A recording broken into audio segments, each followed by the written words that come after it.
is risk versus gain. The cars, you run them as light as possible in terms of overall weight, because if you carry extra weight around the racetrack, then you're just giving away performance, and fuel is one of those effects.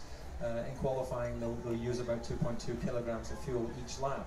So they calculate for an out lap to be slower than a normal qualifying lap, so they'll put in less than 2 kilograms for an out lap, they'll put in 2.2 kilos for the timed lap, and they'll put in less for the in lap.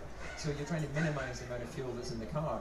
They need 2 litres on board for an FIA sample, and for whatever reason, there was a mistake made. And the reality is that Formula One is a technology sport. There's a great deal of technology involved, but that technology doesn't invent itself. It comes down to people at the end of the day. And show me a human that doesn't make a mistake, and I would love to meet that person, because that would be pretty remarkable.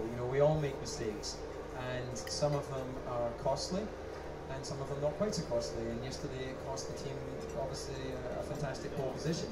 And I wouldn't like to be the guy that was the person putting the fuel in the car, or the person that made the decision to send the car, because they must have known when the car went out they didn't have enough fuel on board, and therefore you're already putting yourself into a situation where he had a good qualifying position, he was in the top 10, sending it out, you risked going to the stewards and you risked getting the penalty.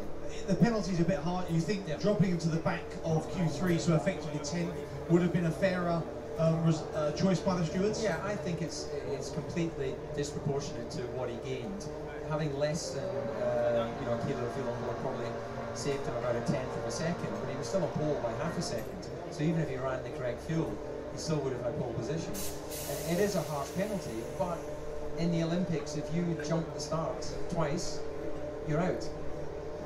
How many times have we seen that happen, where the favourite has been not able to take place in the Olympic final because he jumped the start a couple of times? That's harsh when they've been training for years and years. But those are the rules, and the rule book is written, the stewards turn to that page and they apply the penalty. So, that's sport for you. We debate whether the goal was a goal, we debate whether the rules are the right rules, and this day in history, that's what's decided. I can't see this happening again for a while, though, I imagine.